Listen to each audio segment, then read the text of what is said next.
nos da mucho gusto tener en videollamada al doctor Isaac de Paz González. Él es doctor en Derechos Fundamentales y Libertades Públicas por la Universidad de Castilla-La Mancha, profesor investigador de la Universidad Autónoma de Baja California, Campus Tijuana, miembro del Instituto Mexicano de Derecho Constitucional, también del Iberoamericano de Derecho Procesal Constitucional, y también es integrante del Sistema Nacional de Investigadores, y lo hemos contactado al doctor pues para seguir analizando qué implicaciones tiene para nuestro país el hecho de que un personaje como Genaro García Luna, aliado del cártel de Sinaloa, socio, incluso le llamaban compa, estuviera en un cargo tan relevante como primero dirigir la Agencia Federal de Investigación y después estar al frente de la Secretaría de Seguridad Pública. Muy buenos días, doctor Isaac de Paz.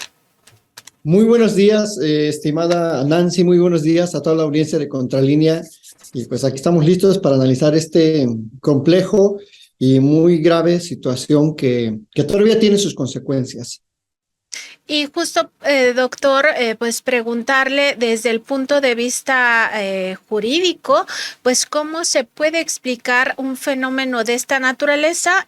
También sabemos que su análisis abarca lo sociológico, pero concentrándonos en la parte jurídica, ¿cómo pudiéramos empezar con un análisis de qué es lo que nos ocurrió al tener pues un alto funcionario con todas estas responsabilidades, sobre todo con la guerra contra el narcotráfico que tanto daño hizo a la sociedad y particularmente al caso de Tijuana, de toda la frontera de México con Estados Unidos, pues allá lo resintieron aún más? ¿Cómo podríamos iniciar un análisis de este llamado narcoestado? Híjole, Nancy, qué bueno que tocas ese tema porque fueron los peores días, los peores años para muchas familias tijuanenses. La ráfaga, así le llamaban, hubo ráfaga, o sea, ni siquiera decían hubo un balazos, aquí encontraron un muertito, como es común que eso suceda, sigue sucediendo. Antes decían hubo ráfaga, o sea, la sociedad, casi toda la sociedad tijuanense fue testigo de un hecho violento, pero de un hecho notorio, violento, o sea, de enfrentamientos directos, de quemazón de automóviles, y mucha gente tuvo que incluso dejar Tijuana. Algunas familias mexicoamericanas tuvieron que regresar a vivir a Estados Unidos. Se vivía una desolación en las plazas, los locales sin rentar, casas abandonadas. Fue terrible. Recordemos que se documentó en diversos medios impresos nacionales en aquellos tiempos, como la policía de Rosarito, la policía de Tecate, estaban cooptadas por miembros de la delincuencia organizada, se confrontaban con el ejército, se confrontaban también con la Secretaría de Seguridad Pública, que ahora lo sabemos, trabajaba a manera de un cártel. Básicamente eso es lo que sabemos.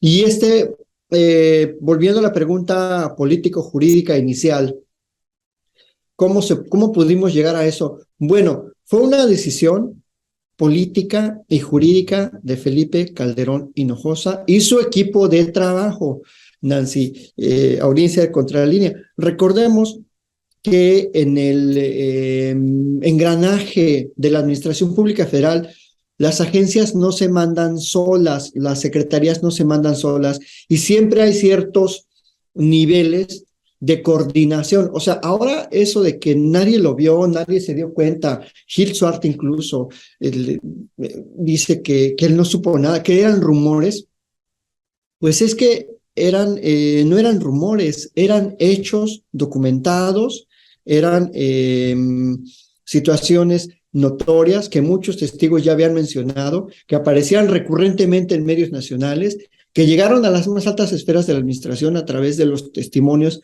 de el general Ángeles de Aguajara y de otros de menor rango, pero vamos, todos sabían, todo el secretariado que acompañó a Calderón en aquel tiempo sabía, el secretario de Gobernación, el procurador general o sus procuradores generales de la República, y no pueden decir que no se dieron cuenta, porque si dicen eso, es un poco el argumento de Calderón, o sea, y lo que dijo sobre él y sobre el caso de Diego Fernández de Ceballos. O es un idiota, o estaba loco, o es un tarado que nunca, así lo dijo Diego Fernández de Ceballos, que pues no estaba gobernando como en un estado de interdicción, tal vez, o sea, estaba gobernando sin tener las habilidades mínimas intelectuales para gobernar. Eso en cuanto a la responsabilidad política de todos ellos, pero también tuvo un sesgo jurídico. Recuerdo principalmente, sobre todo, el cómo se intentó vender esta idea que Genaro García Luna señalaba sobre la policía y sobre algo que se jacta Felipe Calderón en México y en el extranjero, de que él profesionalizó a la policía, de que él por primera vez tuvo una policía federal unificada, con un mando, con cuarteles. Eso es parcialmente cierto, pero es más falso que cierto. En primer lugar, porque para lograr eso, hicieron una reforma constitucional. Es decir, a todo ese engranaje de hechos le dieron un respaldo jurídico. Esa reforma constitucional de 2007 tuvo por objeto hacer, digamos, personal de servicio público de segunda mano a todas aquellas personas que trabajaban en el ámbito de la seguridad pública. ¿Por qué de segunda mano? Porque reformando el artículo 123, apartado B, fracción 13, que dice que si esas personas son despedidas de la policía o de la Secretaría de Marina o de la PGR en aquel momento, no tenían derecho más que a la indemnización, es decir, solo se les iba a dar su finiquito y aunque los despidieran de manera injustificada, no podían volver a trabajar en la policía. La intención, según, era deshacerse de los malos elementos y quedarse con los buenos elementos. ¿Qué sucedió? Pues que hicieron un despido masivo, sin ton ni son, no solo en la Policía Federal, esto impactó directamente a las policías estatales, a los policías de investigación en las procuradurías estatales, y fue una desbandada que le trajo más problemas al gobierno, sobre todo dos. Uno, de una escalada de juicios que tuvo que enfrentar el gobierno, en todos los gobiernos estatales, y gasto, muchísimo dinero, porque al tiempo, 3 años después, como por ahí del 2010, 2011, todos esos despedidos empezaron a ganar sus juicios y ahora habría que pagarles salarios caídos e indemnización. Entonces fueron unas millonadas, porque lo hicieron así a rajatabla, un palo de ciego, absolutamente. Y lo único que querían lograr con eso era tener incondicionales. No es cierto que corrieron a los malos elementos. Lo único que querían hacer y lo que logró García Luna es tener sus incondicionales y claro, ahora sabemos que formó un cártel que operaban en el aeropuerto de la Ciudad de México y seguramente otros aeropuertos, Nancy.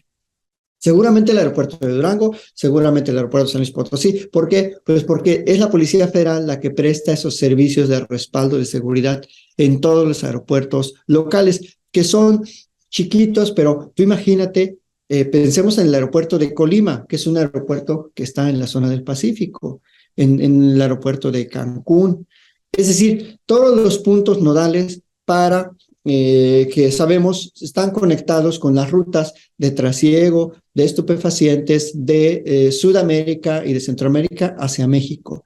Entonces, cuando hablamos del narcoestado y de cómo el Estado mexicano se desdobló en una estructura a favor de esas actividades delincuenciales y cuyo líder, cuya cabeza visible ya jurídicamente dicho, ya es cosa juzgada en Estados Unidos, que fue Genaro García Luna, pues ahí tenemos el resultado. Y ahora es muy difícil remontar o reedificar todas esas estructuras, porque hasta hace poco, hasta hace 3 años, todavía existía la Policía Federal. Entonces, más o menos esa es una parte del panorama jurídico que puede explicar la forma en que se lucubró, en que se llevó a cabo esta política delincuencial de Felipe Calderón y de su socio Genaro García Luna, y puede explicar también el estado actual de las cosas.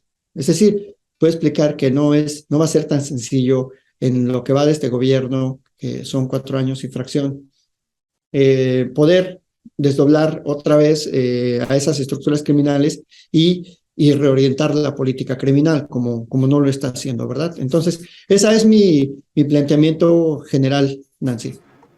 Buenos días, doctor Isaac de Paz. Le saluda con mucho gusto Sósimo Camacho. Ya nos ha ofrecido esta explicación de cómo se llegó a esta situación en la que prácticamente el Estado mexicano estuvo ocupado en algunas de sus instancias por integrantes de la delincuencia organizada, y no estructuras abajo, sino a las más altas estructuras del propio Estado, es decir, pues al menos en el caso del secretario de Seguridad Pública, en ese momento el hombre más poderoso solamente después del propio presidente. Y hay algo que ocurre, doctor Isaac de Paz, es de que pues no podemos nosotros estar conformes con señalar que con García Luna o alrededor de él se acababa todo.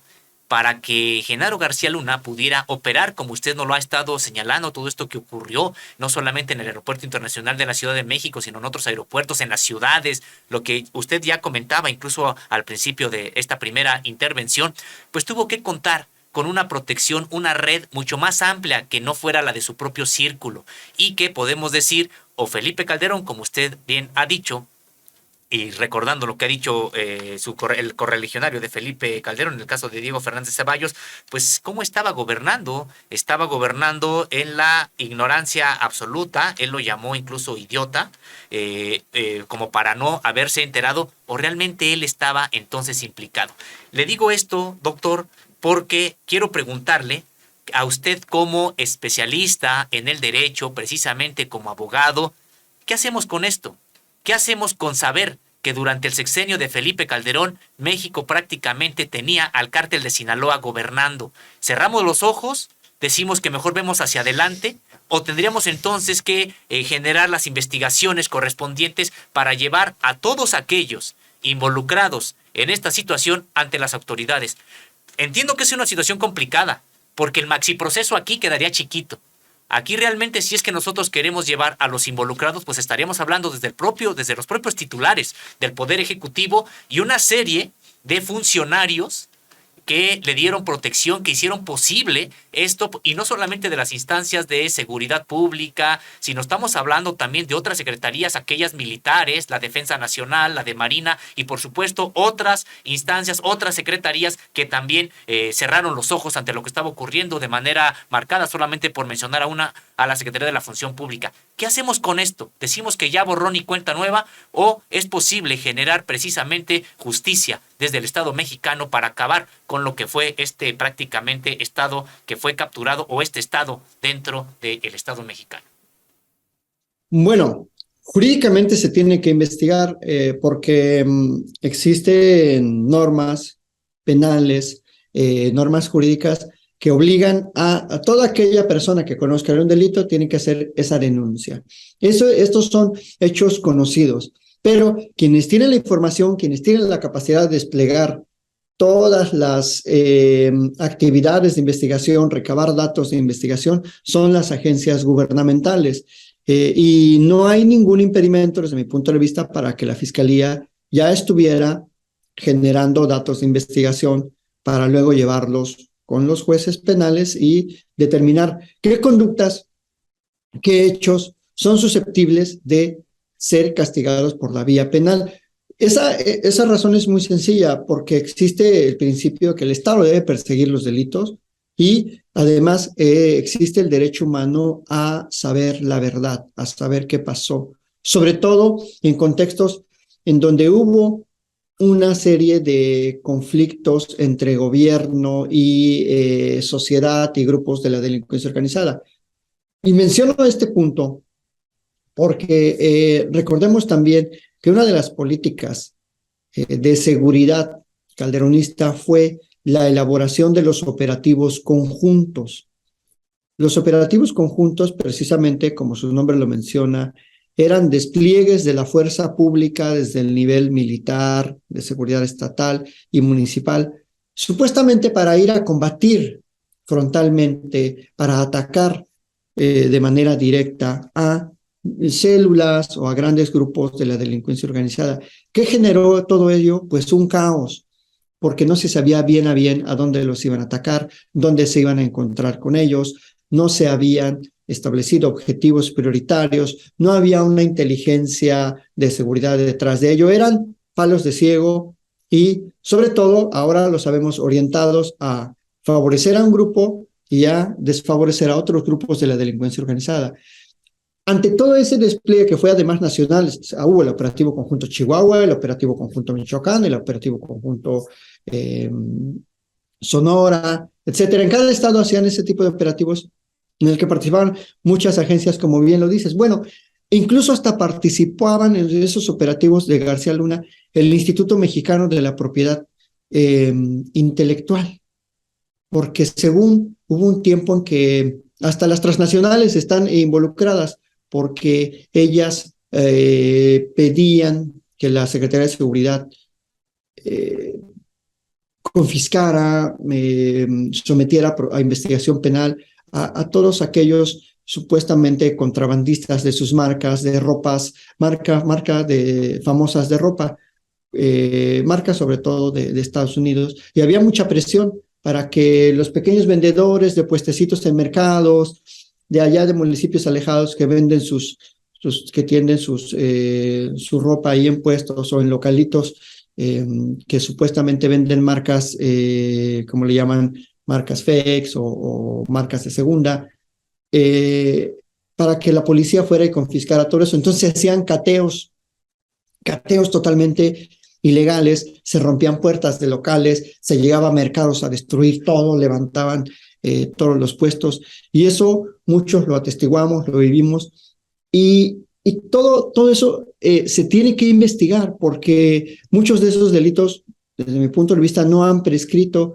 algunas fueron conductas continuadas, pero sobre todo se tiene que investigar desde el nivel de la responsabilidad político y jurídica de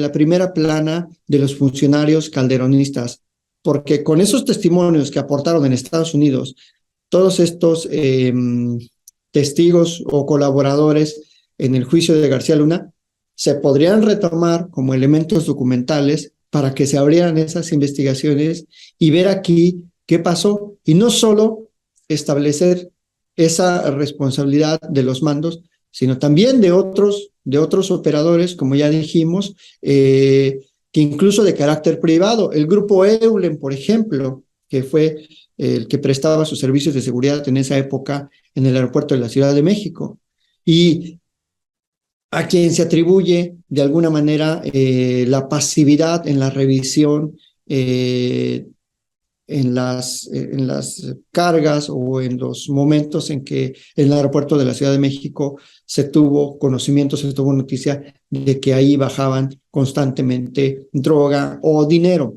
Entonces, hay mucho por investigar. Creo que está bueno saber, es una de las partes importantes del derecho a la información de la sociedad, pero también a partir de ese conocimiento, de esos hechos, de esa documentación, de ese soporte ya jurídico que en una corte de un país extranjero ya tienen, bueno, pues lo podemos retomar aquí para que se castiguen los hechos que todavía se pueden castigar, porque también es cierto que quizás algunas de esas conductas ya por los años han prescrito, pero quizás otras no, sobre todo las concernientes a lavado de dinero, a la operación con recursos de procedencia ilícita, porque resulta que es muy inverosímil, es hasta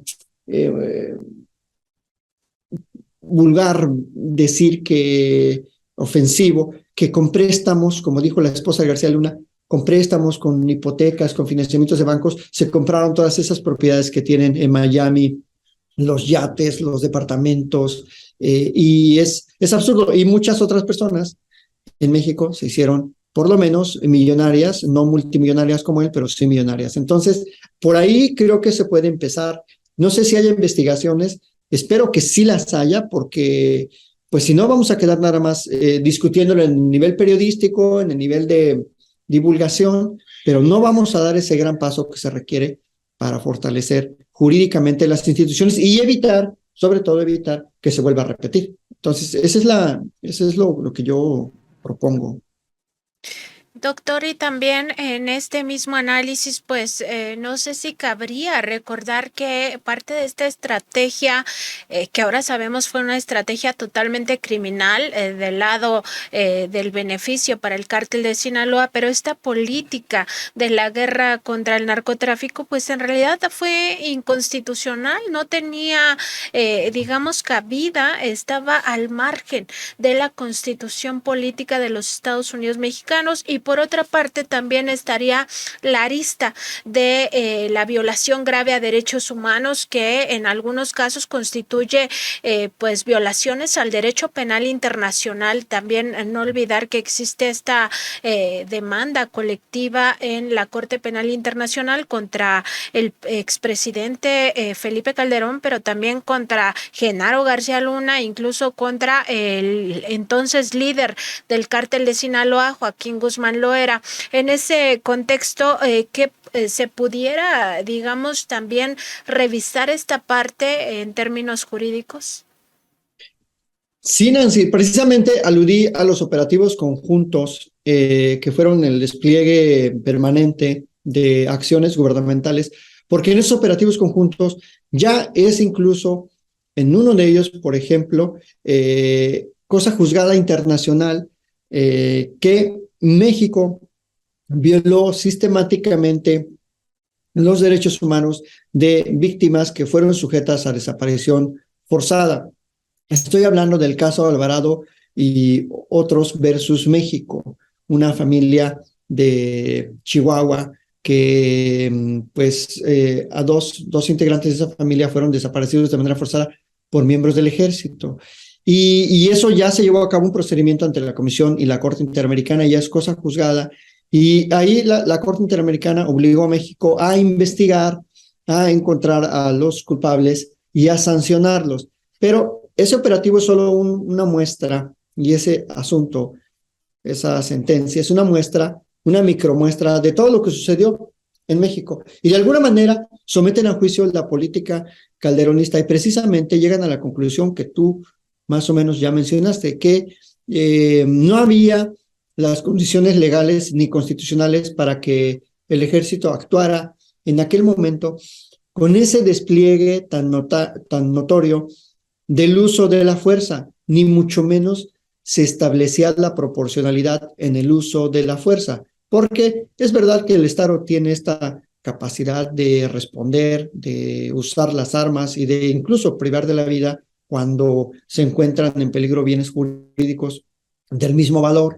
Y en ese caso se estableció que no había un marco legal de actuación, ni mucho menos un marco para el uso de la fuerza, ni mucho menos que el ejército estaba habilitado para ejercer funciones de seguridad pública de la manera en que en ese contexto calderonista lo hacía, que eran básicamente enfrentamientos directos con el fin de privar de la vida a todas aquellas presuntas personas que participaban en actividades delincuenciales. Eso lo podemos ver incluso en los índices de letalidad de aquel momento y en los informes que rinde también la Comisión Nacional de Derechos Humanos de aquellas épocas, que emite bastantes recomendaciones sobre ejecuciones extrajudiciales. Por lo tanto, como bien dices, se pueden, se puede inferir que hay elementos documentales ya jurídicamente relevantes, como las recomendaciones, sentencias, esa sentencia internacional, esos informes de campo, que pueden servir para rearmar los casos, para establecer que hubo violaciones graves a los derechos humanos y, por supuesto, la responsabilidad jurídica y política de todos los miembros del gabinete de Calderón, que activa o pasivamente activa o pasivamente, porque una cosa es decir, yo no participé, pero otra cosa muy distinta es, bueno, estabas obligado a proteger, tenías una responsabilidad de actuar y no actuaste, es decir, fuiste omiso en tu conducta. Y a partir de ello, pues sí, sí tendríamos que decir que se tiene que investigar todo eso que pasó. Sobre todo porque muchos de estos actores, muchos de esos personajes que fueron cercanos a Calderón, ahora forman parte de una oposición que todo le critica al presidente y que pareciera que cuando tuvo la oportunidad de gobernar, de dirigir la política pública de este país, lo hicieron de manera perfecta. Y no solo no lo hicieron bien, no solo lo hicieron mal, sino que además posiblemente participaron activo o pasivamente en estas violaciones graves a los derechos humanos. Entonces, ahí sería otro flanco importante que habría que investigar. Doctor, pues se trata de una situación muy grave, así es como la estamos viendo aquí desde Contralínea, el hecho de que pues prácticamente hayamos tenido una especie de narcoestado durante el sexenio de Felipe Calderón por todas estas evidencias. Las evidencias son muchas y no solamente aquellas que se pues virtieron durante el juicio en contra de Genaro García Luna allá en Nueva York. Ha quedado claro, por supuesto, la participación del cártel de Sinaloa, del cártel de los Beltrán Leiva, en las propias policías, Genaro García Luna prácticamente integrante de estos cárteles, pues ocupando las instituciones para beneficio de estas organizaciones, y lo que ya decíamos, pues ni modo que lo hiciera solo y que el presidente de la República no tuviera conocimiento de ello. Pero prácticamente se trató de todo un gobierno en la ilegalidad, un gobierno que empezó siendo ilegal al robarse una elección. Hay que recordar que Felipe Calderón no ganó la presidencia de la República en 2006 y solamente se pudo instalar en el Poder Ejecutivo mediante un fraude monumental, y luego después, al diseñar esta supuesta guerra contra el narcotráfico, que fue lo único que encontró precisamente para sostenerse en el poder ante el cúmulo de protestas que había por todo el país. Y le digo todo esto, abogado, porque hay que recordar que no solamente fue el trasiego de drogas y ya, sino que el trasiego de drogas generó otro tipo de situaciones, por ejemplo, aquellas masacres, aquellos desplazamientos forzados en contra de poblaciones enteras, aquellas desapariciones forzadas y también, doctor, la fabricación de culpables. Genaro García Luna tiene en su haber toda una serie de actos de tortura en contra de personas inocentes, personas que incluso hoy están en la cárcel por delitos que no cometieron y que en ese momento pues los metieron en la cárcel porque pues Genaro García Luna, como persona prácticamente todopoderosa en el sexenio de Felipe Calderón, pues tenía esa posibilidad. Es decir, estamos hablando de todo un gobierno en la ilegalidad durante 6 años. Entonces, cuando yo le pregunto a usted sobre las posibilidades de enjuiciar a los integrantes de este gobierno, se lo comento pues no desde personas que delinquieron de manera aislada. Pues a lo mejor este se pasó porque una vez delinquió torturando a otras personas. A lo mejor este facilitó el trasiego de drogas en tal periodo o tal día. Sino estamos hablando de un gobierno en la total ilegalidad durante 6 años, desde que inicia, declara la guerra ilegalmente, la ejecuta ilegalmente y luego hasta que sale, porque hay que recordar que también favoreció un siguiente fraude electoral para instalar en el poder precisamente ejecutivo, pues no a un correligionario, porque ya era imposible por el cúmulo de problemas que había, pero sí a alguien que como Enrique Peña Nieto, es decir, empieza en la ilegalidad, termina en la ilegalidad, y eso me refería sobre las consecuencias desde el punto de vista legal para iniciar una investigación en contra de una administración en su conjunto, que por supuesto son personas quienes la hacen posible, pero una administración en su conjunto, si hay algún mecanismo desde el punto de vista jurídico para ello. Bueno, así de estructural, no conozco yo ninguno. Tenemos mecanismos en la Secretaría de la Función Pública, pero así de estructural no. Pero este juicio global que se hace de esa administración, ya lo estamos haciendo todos, ¿no? Un juicio demoledor de que no pueden eximirse de esa responsabilidad, pero tanto como un maxiproceso, no, las normas penales, las normas de responsabilidad administrativa, los procedimientos sancionadores, no tienen ese calado estructural, desafortunadamente. Y luego tenemos un sistema supuestamente anticorrupción que funciona desde 2015, del cual yo no he visto pues, ni una sentencia que condenen a alguien por corrupción. Fue otra de las pantomimas que se inventaron en la época de Peña Nieto.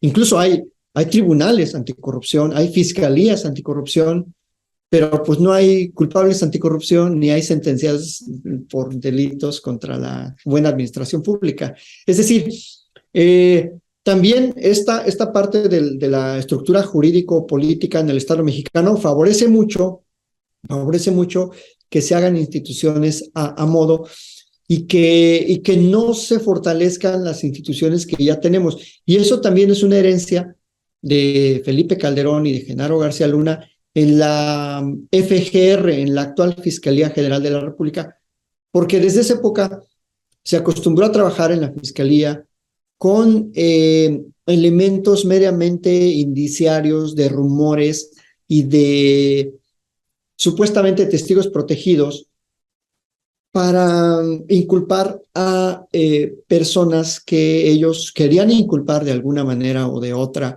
y que no hallaban esa forma correcta de recabar datos de investigación y pruebas, y entonces se inventaron estas figuras de testigos protegidos.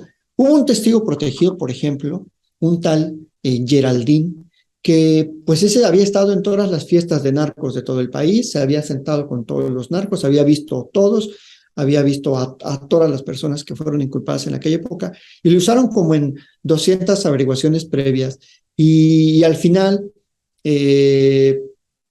esto no lo tengo muy cierto. No sé si al final perdió la calidad de testigo protegido, incluso pierde la vida, lo privan de la vida en Ciudad de México. Es decir, incluso se planeó una estructura jurídica para recabar pruebas falsas y luego a esas personas que participaron en todas esas actividades criminales ya perdieron la vida. Si se dan cuenta, todos los testigos importantes en México que se dieron cuenta de las actividades directamente ilícitas de Genaro García Luna, casi la mayoría están muertos. Los generales Acosta Chaparro, algunos policías importantes que fueran sus brazos derechos e izquierdos, algunos otros elementos políticos, los secretarios de gobernación de Felipe Calderón. O sea, también esta parte es muy importante y habría que hacer una investigación de más calado porque fueron asesinatos quirúrgicos. O sea, qué casualidad que también grandes actores relevantes de esa época, 2 secretarios de gobernación, lo que nunca en la historia de México, perdieron la vida en circunstancias por lo menos extrañas o accidentales, llamémoslo así, que no han vuelto a suceder y que no había sucedido antes. Entonces, fue una política criminal muy bien planeada, diseñada y dirigida activamente, desde mi punto de vista, por Genaro García Luna y pasivamente respaldada con su silencio, con su respaldo por Felipe Calderón Hinojosa. Así que tenemos todo por delante, un cúmulo de evidencias que habría que rearmar y reorganizar para que presionar a las instituciones actuales, a la Fiscalía, para que no deje pasar por alto todo este periodo tan lamentable en la historia de México. Doctor, pues lamentablemente se nos acaba el tiempo, pero le pediríamos una última reflexión acerca de pues este narcoestado, las implicaciones que tiene para nuestro país el hecho de que las instituciones federales, incluso estatales, municipales, hubieran sido penetradas en aquel momento por el crimen organizado, y en el caso de las instituciones federales, pues ya probado que fue el cártel de Sinaloa quien participó en estos operativos, quien estuvo pues dictando la línea a la Policía Federal, pero sobre todo prácticamente a todo el gabinete de seguridad, porque no hay que olvidar que García Luna tenía un poder pues impresionante en aquella época. Entonces le pediríamos una última reflexión, doctor, antes de despedirnos. Bueno, la reflexión es esta, que no podemos como sociedad pasar por alto el saber qué nos pasó, qué nos sucedió como sociedad para poder hacer un juicio crítico, valorativo a nuestro gobierno, pero también hacia esos personajes que ahora se lavan la cara, parece que no sirvieron para Felipe Calderón, que vergüenza les debería de dar haber tenido de compañero en el equipo del Calderonato a ese tipo de personas. Por lo menos deberían sentir vergüenza, por lo menos deberían de quedarse callados, pero no solo no tienen vergüenza, ahora critican todo de este gobierno y eso es muy lamentable. Entonces, debemos insistir en señalar ese tipo de conductas porque todas estas personas no merecen jamás en la vida volver a tener un cargo en la administración pública federal, estatal o ni siquiera municipal. No lo merecen. Tan solo por su silencio, por su cobardía política o por su ineptitud en no darse cuenta de lo que estaba pasando y no denunciarlo. Porque eso es otra cuestión. Hay que denunciar las cosas, aunque uno no las pueda resolver. Uno tiene que cumplir como funcionario público de yo te lo hago de tu conocimiento, yo te lo hago saber, no soy el competente para investigarlo, pero tú sí, así que hazlo. Y dos, esto sirve también para que las instituciones que tenemos, la Fiscalía, pueda o inste los procedimientos necesarios para que esto no vuelva a suceder, es decir, evitar que se vuelva a repetir. Y esto pues también nos sirve como un aprendizaje en la sociedad para saber a quiénes queremos o a quiénes no queremos tener como gobernantes. Y tiene que ser un ejercicio muy crítico porque muchos de estos personajes, me estoy refiriendo a Margarita Zavala, a Gil Suart, a Chertovisky, bueno, todo ese grupo de personas que son 100% calderonistas y que ahora pareciera que tienen todas las soluciones y critican todo de la actual gestión gubernamental. Y creo que por lo menos nos deben una disculpa al pueblo mexicano por haber solapado, por haber permitido tantos abusos y haber permitido la erosión del Estado mexicano y la cooptación, como ya se ha mencionado, del Estado hacia el crimen organizado.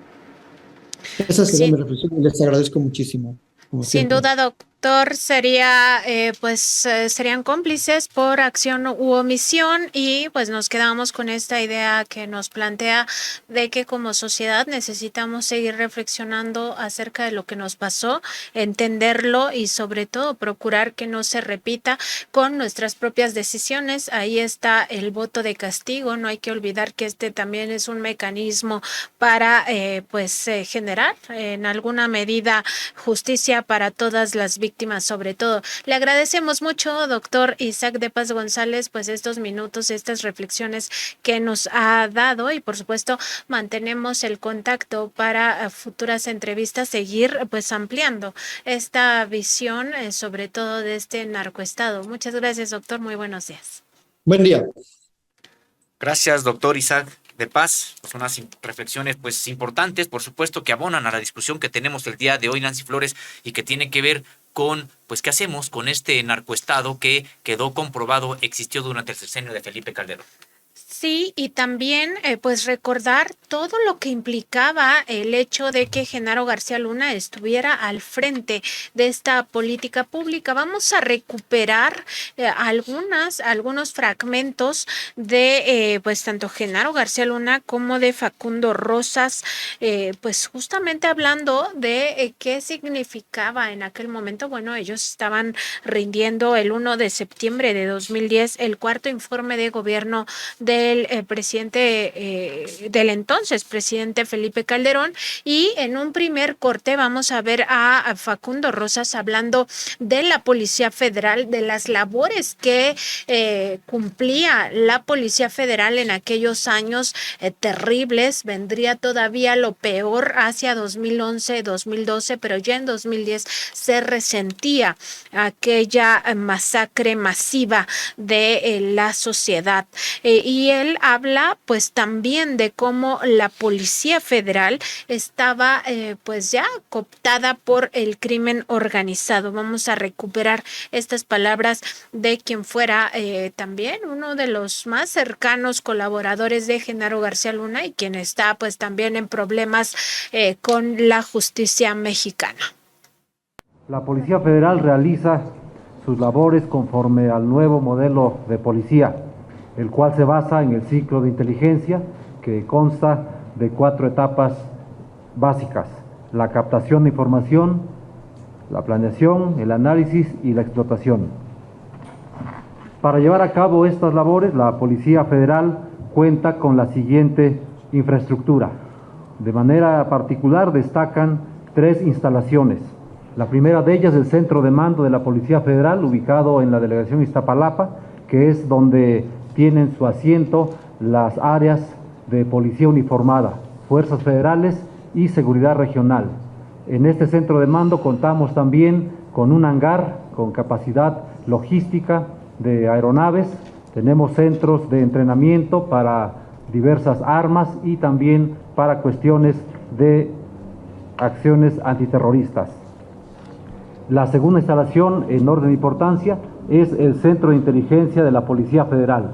En este sitio, que está en este complejo de Constituyentes, se cuenta con 4 grandes módulos.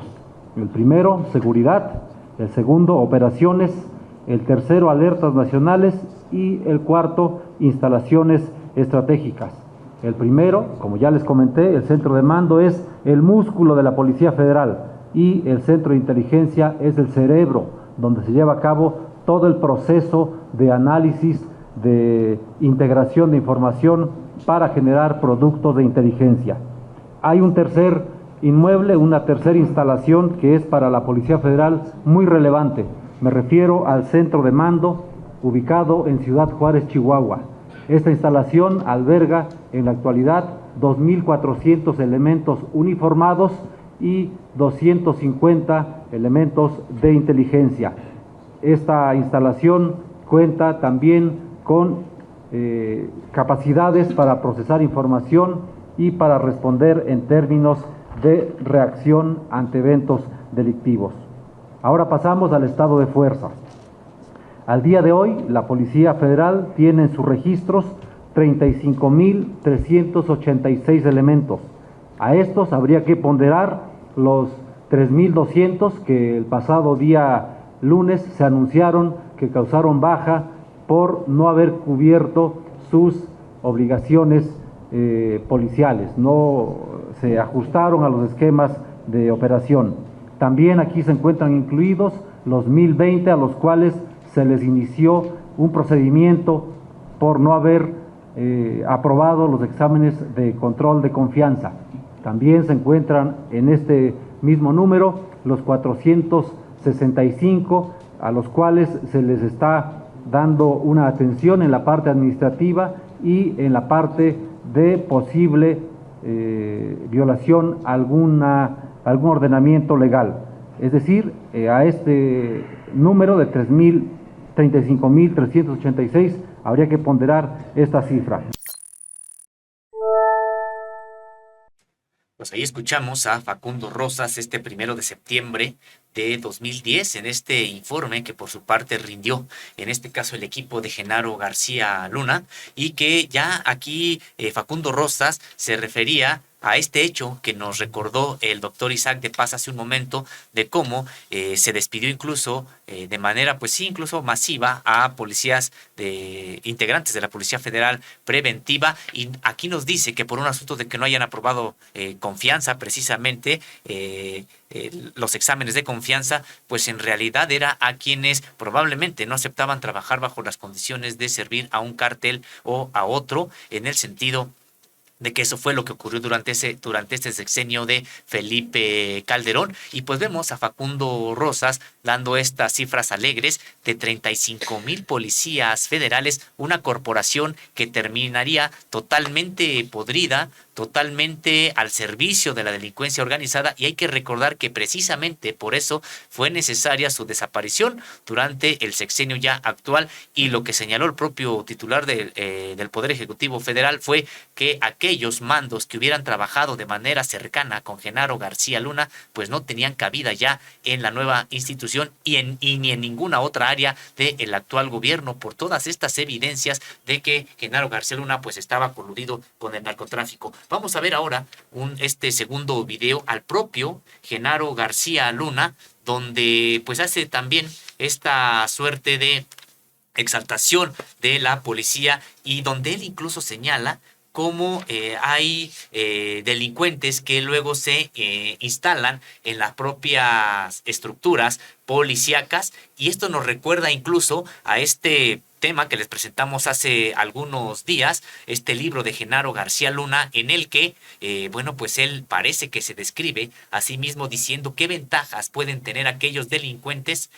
que trabajan para el crimen organizado y que llegan a altos puestos en las estructuras policíacas. Pero vamos a escuchar qué fue lo que dijo Genaro García Luna ese 1 de septiembre de 2010.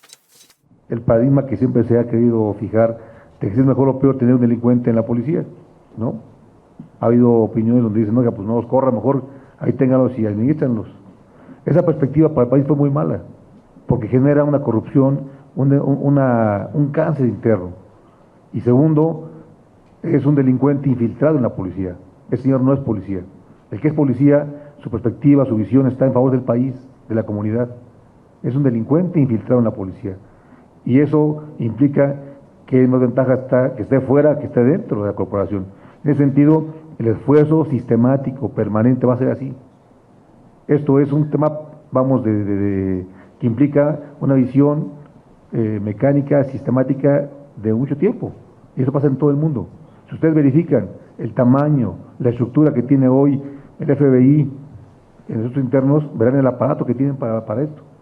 Hace unos días se informó en los medios de comunicación la detención de un miembro del FBI que participó dando armas a la parte criminal.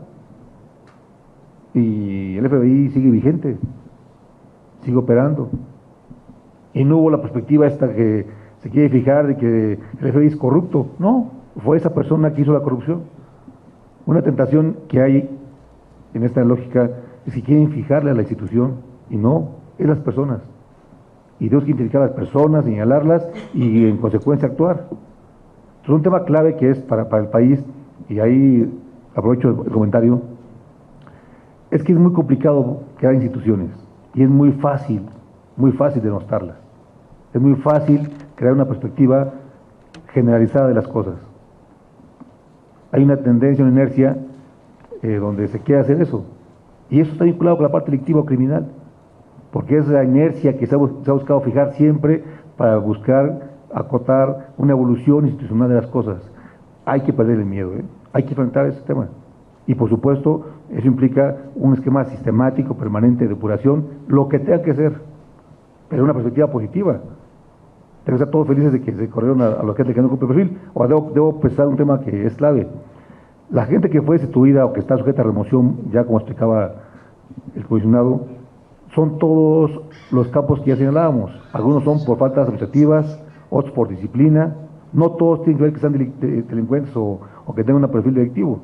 Son diferentes circunstancias, algunos de ellos, inclusive, debo decir, solamente por convicciones, ¿no? En contraparte, sí ya tenemos capacidades muy importantes nuevas de jóvenes que han entrado con un perfil diferente, con una nueva visión que le da más posibilidad a la policía de tener largo plazo, mayor alcance institucional.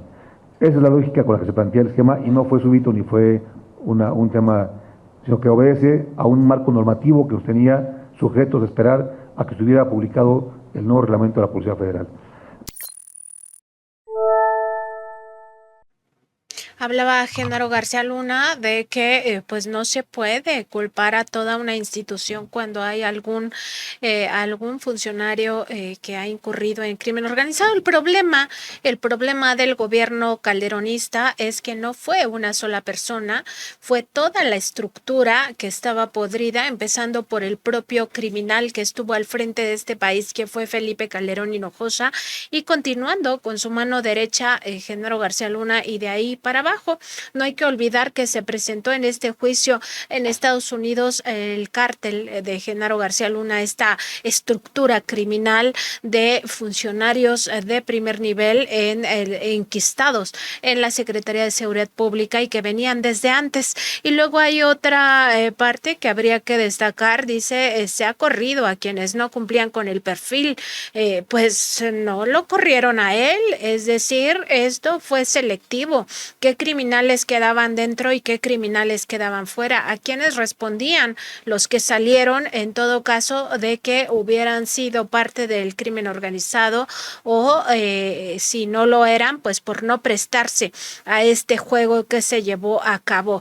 Por supuesto que ahí no fue una persona, fueron todas las instituciones las que estuvieron al servicio del crimen organizado y por eso se habla ahora de un narcoestado. Aquel 1 de septiembre, además, Genaro García Luna se refirió a las propias capacidades que tenía la Secretaría a su cargo, específicamente hablaba también de los enlaces internacionales y de lo que significaba ya desde aquel momento en términos de inteligencia civil la Plataforma México. Habría que hacer un paréntesis que todas estas capacidades que menciona Genaro García Luna o que mencionó en aquellos años, pues estuvieron al servicio del cártel de Sinaloa. Vamos a recordar como lo mencionaba aquel 1 de septiembre de 2010.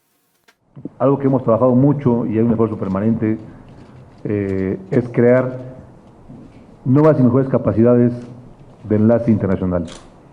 Como se explicaba al inicio de la charla, tenemos un agregado en Colombia, nuestro de la Policía Federal, basado en Colombia. Hay un agregado para Centroamérica y estos agregados tienen conectividad directa con la Plataforma México y enlace directo con la Policía Federal. En contraparte tenemos en México agregados colegas también de la Policía de Colombia y tenemos colegas de la DEA y de policías de Estados Unidos, donde tenemos de manera sistemática intercambio de información de inteligencia. Esto ha permitido tener mayor alcance para encontrar factores comunes, mecánica delictiva, tener mayor inteligencia operacional y en todos los casos, a través de los colegas de Colombia, de Centroamérica, de la DEA, tenemos un enlace permanente de comunicación y esto hace que tengamos alcances operativos como el que usted comentaba, donde tenemos siempre un enlace para transferir lo que hay inteligencia, lo que estamos operando. La Policía Federal tiene, insisto, un agregado y está un agregado también de Colombia aquí en México y tenemos enlaces permanentes de comunicación. Una actividad buena que nos dio mayor alcance de comunicación es que la Plataforma México tiene conectividad hasta Colombia y tenemos en línea nuestro agregado de Colombia y esto le da la oportunidad de estar casi en tiempo real con datos sustantivos de operación. También hay protocolos para intercambiar datos sustantivos de operación, donde con Colombia, con Estados Unidos, tenemos enlaces en la parte operativa para intercambiar información casi en tiempo real. Y esto nos da también ventaja de la operación. Insisto, hemos cuidado mucho esa etapa. Hoy la Policía Federal tiene gente adscrita en Lyon, Francia, para Interpol, adscrita en unidades de inteligencia con cosas que intercambiamos datos e información con colegas de agencias del FBI, de la DEA, con agencias de Estados Unidos y tenemos sin duda también con colegas de Centroamérica y el Caribe. Pues imaginemos el uso que le daban a la información que esta corporación de Genaro García Luna obtenía de agencias como la DEA, de agencias del Caribe, de agencias de Colombia y de otros países de América del Sur, pues prácticamente tenía todo el mapa del trasiego de drogas que hay que recordar. Se puso al servicio esta tecnología del cártel de Sinaloa y de otros integrantes de la delincuencia organizada. En el juicio en contra de Genaro García Luna, pues hubo los testimonios de dos de los ex integrantes de este cártel de Sinaloa, donde señalaron que sí, que tuvieron acceso a tecnología de punta, que había comprado incluso el gobierno mexicano pues a precios muy altos a Israel, y pues estamos prácticamente viendo que se trataba de la plataforma México, el antecedente de la plataforma Pegasus, y que pues vaya que estos aparatos, esta tecnología, como bien señalaron los propios narcotraficantes, de punta se puso al servicio de ellos, y vemos a Genaro García Luna pues aquí ufanándose de las informaciones que recibían de otras agencias internacionales de otros países, pues, y que precisamente pues ahora sabemos la utilizó para el servicio del narcotráfico. Y vamos a ver un último video, ya de agosto de 2012, donde Genaro García Luna prácticamente envía un mensaje propagandístico, obviamente para el conocimiento de la población, de lo que considera los logros, un informe que le hace al presidente Felipe Calderón, su jefe, y donde también vuelve a señalar el asunto de la Plataforma México. Pero vamos a ver qué fue lo que se señaló en ese momento. Señor presidente, de acuerdo a sus instrucciones, construimos y consolidamos la Policía Federal, modelo de policía sustentado en el ciclo de inteligencia, basado en el uso de tecnología, información y un nuevo perfil de policía. Se desarrolló Plataforma México, una red nacional de interconexión entre estados, municipios y la federación. Esta red en fibra óptica transporta voz, datos e imagen y a la fecha se han incorporado 900 instituciones de los 3 niveles de gobierno. Actualmente, Plataforma México cuenta con más de 500 millones de registros en bases de datos, entre los que destaca el Sistema Único de Información Criminal. Este sistema almacena información biométrica, ficheros criminales, personal de seguridad pública, casos de investigación, el informe policial homologado, registros de indiciados, procesados, sentenciados y georreferencias de inteligencia para todo el país. Plataforma México permite el diseño y desarrollo de sistemas de análisis y procesamiento de datos para la generación de inteligencia en contra del crimen en todo el país. El estado de fuerza de la Policía Federal pasó de 6.000 elementos en diciembre de 2006 a más de 38.000 para este año, de los cuales 8.600 cuentan con carrera universitaria y perfil de policía investigador. Para la operación fue necesario crear una nueva infraestructura, así se construyó el Centro de Mando de la Policía Federal, que alberga el Centro de Control de Despliegue Territorial y la Base de Operaciones Tácticas Aéreas. De igual forma, se puso en marcha el Centro de Inteligencia, una instalación estratégica con tecnología de punta que integra información en 4 vertientes: alertas nacionales, instalaciones estratégicas, seguridad y operaciones. Se cuenta además con el edificio de análisis táctico y recientemente inició labores la división científica, en la cual se conjugan la investigación técnica y científica para el combate al delito. Actualmente se ponen en marcha 17 estaciones de policía a nivel nacional y como parte de las acciones emprendidas para la protección de instalaciones estratégicas se creó el Servicio de Protección Federal, cuyo objetivo es proporcionar servicios de custodia, vigilancia y seguridad a dependencias y entidades de gobierno. En materia penitenciaria federal se creó un nuevo modelo penitenciario. Se incrementó la infraestructura carcelaria y se pasó de 6 centros federales a 20. En diciembre de 2006 se tenían 6.196 internos bajo custodia federal. Para noviembre de este año se contempla contar con una capacidad instalada que permitirá albergar al total de reos federales en control federal. Señor presidente, la Policía Federal ha detenido a más de 90.000 presuntos responsables de diversos delitos. Destacan 2.720 vinculados con la estructura de mando del narcotráfico, así como 1.756 secuestradores y, lo más importante, la liberación de 1.587 víctimas secuestradas y que estaban en cautiverio en este periodo. Espanto, señor presidente. Ahí está el mensaje que le mandaba Genaro García Luna en agosto de 2012, ya a meses de que terminara ya ese sexenio de muerte calderonista. Y pues nada más recordar que toda esta tecnología de la que hablaba Genaro García Luna, pues tenía que ver justamente con esta alianza con el cártel de Sinaloa. La Plataforma México estuvo al servicio del crimen organizado y solo recordar que Genaro García Luna fue encontrado culpable el pasado 21 de febrero en esta Corte Federal del Distrito Este de Brooklyn en Estados Unidos por, entre otras cosas, pertenecer a una empresa criminal de forma continuada. Esto se documentó, lo hacía desde al menos el sexenio de Vicente Fox Quesada en 2000, a finales de 2000 y todo lo que restó hacia 2012, incluso el periodo que analizó el gobierno estadounidense abarcó hasta 2019, aunque esta parte ya no fue incluida en aquel juicio. Y los otros 3 cargos por los cuales también se le encontró culpable fue conspirar con el cártel de Sinaloa para traficar cocaína. Son diversas vertientes, pero pues esto nos da una idea de que Genaro García Luna siempre estuvo aliado al cártel de Sinaloa, y recordar las palabras del rey Zambada en aquel testimonio estelar que presentó en ese mismo juicio.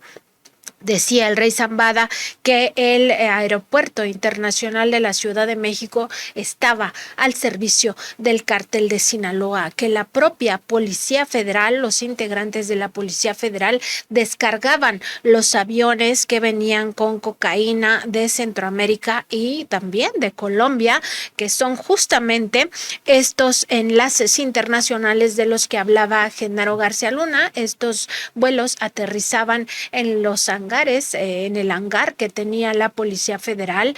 El cargamento se resguardaba en las bodegas de la Policía Federal. Eran los narcotraficantes quienes ordenaban a la Policía Federal cuándo llevarles la mercancía. Esto se transportaba en las propias en las propias camionetas de la policía y se entregaba a los criminales. Eso es lo que ocurría en aquel momento, en aquel sexenio de Felipe Calderón Hinojosa, cuando García Luna estuvo al frente de la Secretaría de Seguridad Pública, y también ocurría cuando Vicente Fox era presidente de México y García Luna era titular de la Agencia Federal de Investigación. Pues sin duda seguiremos aquí en Contralínea hablando de este tema, porque es fundamental para los mexicanos, las mexicanas, conocer lo que nos pasó. Y Sósimo Camacho, pues estos eran mensajes que se hacían públicos y le mandaba públicamente García Luna al entonces presidente Calderón, pero la comunicación entre ellos nunca se rompió, a grado tal de que él se sostuvo en este cargo todo el sexenio, no lo quitó, como sí ocurrió, por ejemplo, en la Secretaría de Gobernación, donde hubo 5 secretarios de Estado, y en otras áreas donde pues sí hubo movilidad. En la Secretaría de Seguridad Pública, que era su principal institución para ejecutar esta política pública de la guerra a favor del cártel de Sinaloa, nunca movió a García Luna. Así es, vemos cómo este video que vimos hace unos instantes señalaba iniciaba con aquello de: señor presidente, de acuerdo con sus instrucciones. Pues en realidad sí recibió muchas instrucciones de Felipe Calderón. Es prácticamente imposible que Felipe Calderón ahora diga que no supo nada o que no vio nada. Cuántas personas le advirtieron, incluso propios funcionarios, integrantes de las estructuras del Estado mexicano, le advirtieron de las complicidades de Genaro García Luna, y como bien apunta Nancy Flores, él incluso prefirió deshacerse de aquellos que le advertían sobre Genaro García Luna que, pues en realidad, investigar a Genaro García Luna. Pues hay una complicidad total entre Felipe Calderón y García Luna, y de hecho podríamos señalar, García Luna pudo hacer lo que hizo pues solamente con la anuencia del propio Felipe Calderón. De otra forma, él solo pues no hubiera podido llevar a cabo estas actividades. Y hay que recordar también algo: tampoco él tenía facultades para poder ordenar a las secretarías de la Defensa, a las secretarías de Marina. Es decir, solamente un poder superior al de los secretarios pudo haberlo protegido, y ese poder pues se llamaba titular del Poder Ejecutivo Federal, entonces a cargo, mediante un fraude, de Felipe Calderón. Sin duda, totalmente de acuerdo, Sósimo Camacho, y pues nos resta seguir analizando estas implicaciones del narcoestado y también revisar hasta dónde penetró el cártel de Sinaloa las estructuras gubernamentales federales, pero es un hecho que todos son cómplices de Genaro García Luna, todos quienes participaron en aquel gabinete en diferentes momentos, en el gabinete Calderón protagonista porque por acción u omisión se da la complicidad. No basta con decir que tenían problemas problemas cognitivos o que estaban muy tontos, muy estúpidos. Eso no basta. Aquí estamos hablando de áreas estratégicas que tenían controles de seguridad para que no llegaran criminales, y llegaron criminales desde la propia presidencia de la República. En Los Pinos estaba el principal criminal, que es Felipe Calderón Hinojosa. Esperamos que no solo tengamos la memoria de esto que nos pasó, sino también justicia, y que en algún momento Calderón pise la cárcel.